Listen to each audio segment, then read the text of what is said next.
지방이 적당하게 어느 정도 타이트하게 고정이 돼야 되는데 루즈하게 되면 이렇게 좀 불룩하게, 그리고 타이트해지면은 이렇게 오히려 꺼지는 경우가 있기 때문에 수술하는 환자의 입장에서는 두 가지 중에 하나를 선택해야 됩니다. 안녕하세요. K엔젤 성형외과 원장 권용석입니다. 오늘은 눈밑 지방 재배치의 이제 결과를 보고 저희들이 그 부분에 대해서 조금 얘기하는 시간을 가지도록 하겠습니다. 눈밑 지방 재배치를 하고 나서 그 결과가 분명히 잘 되었음에도 불구하고 어떤 점이 조금 아쉬운 점이 있는지, 어떻게 하면 그런 부분들을 조금 개선시킬 수 있는지, 그런 부분에 대해서 조금 알아보는 시간을 가지도록 하겠습니다. 잘된 눈밑 지방 재배치라는 것은 눈 밑에 이제 볼록한 지방도 개선해야 되지만 그 아래쪽에 푹 파여 있는 눈물 고랑이라는 선도 개선해야 되기 때문에 볼록한 부분은 편편하게, 꺼져 있는 부분은 원래 위치로 돌리면서 전체적인 얼굴 아래쪽이라든지 주위 얼굴들과 가장 밸런스 맞게 이렇게 조화롭게 개선되는 게 가장 중요하다고 말씀드릴 수 있을 것 같습니다.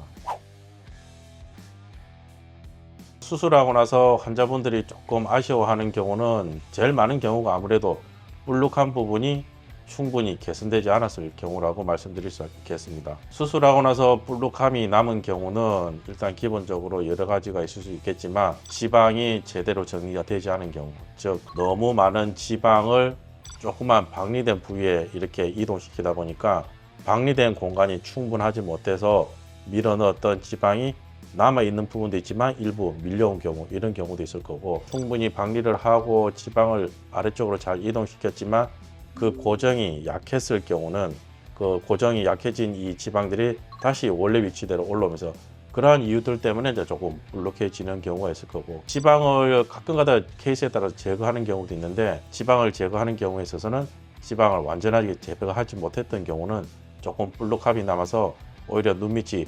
편편하지 못하고 조금 볼록함이 남아서 환자분들에게 만족도가 좀 떨어지는 그런 경우가 있을 수 있겠습니다. 또한 지방이 물론 이렇게 볼록한 경우도 아쉽겠지만 지방을 너무 편편하게, 편편하다는 표현보다는 오히려 약간 꺼지는 느낌이 드는 경우도 환자분들이 불만족을 표시하는 경우가 많습니다. 지방을 과도하게 제거를 한다든지 또는 지방을 고정하는 데 있어서 너무 타이트하게 고정한다든지 또는 지방량이 되게 작았던 경우는 약간의 밋밋하고 꺼짐이 남으로써 오히려 수술 후에 조금 더 캥해 보이는 경우가 있기 때문에 그렇게 너무 꺼지는 경우도 환자분들이 조금 불만족스러운 결과를 말씀하시는 경우가 있다고 말씀드리겠습니다. 기본적으로 지방을 많이 제거했거나 또는 기본적으로 지방이 약했던 경우나 이런 경우는 조금은 피할 수 없는 경우가 있고, 또 하나는 우리가 재배치하는 데 있어서 이렇게 볼륨이 있던 지방이 너무 타이트하게 고정되면 한 이 정도까지 줄어야 되는 부분들이 더 많이 이렇게 내려옴으로써 주위의 조직보다 조금 더 낮게 이렇게 형성되는 경우가 있습니다. 그래서 지방이 적당하게 어느 정도 타이트하게 고정이 돼야 되는데 루즈하게 되면 이렇게 좀 불룩하게, 그리고 타이트해지면은 이렇게 오히려 꺼지는 경우가 있기 때문에 지방의 고정 정도를 잘 조절하는 게 중요한데, 그러면 이 지방의 조절 정도를 우리가 잘 실제로 환자분의 눈 상태에서 맞춰서 잘 조절할 수 있느냐, 실제로는 이론상은 가능하지만 실제에서는 조금은 조금의 힘들한 부분이 있는 것 같고, 수술하는 환자의 입장에서는 두 가지 중에 하나를 선택해야 됩니다. 지방을 약하게 고정할 것인가 또는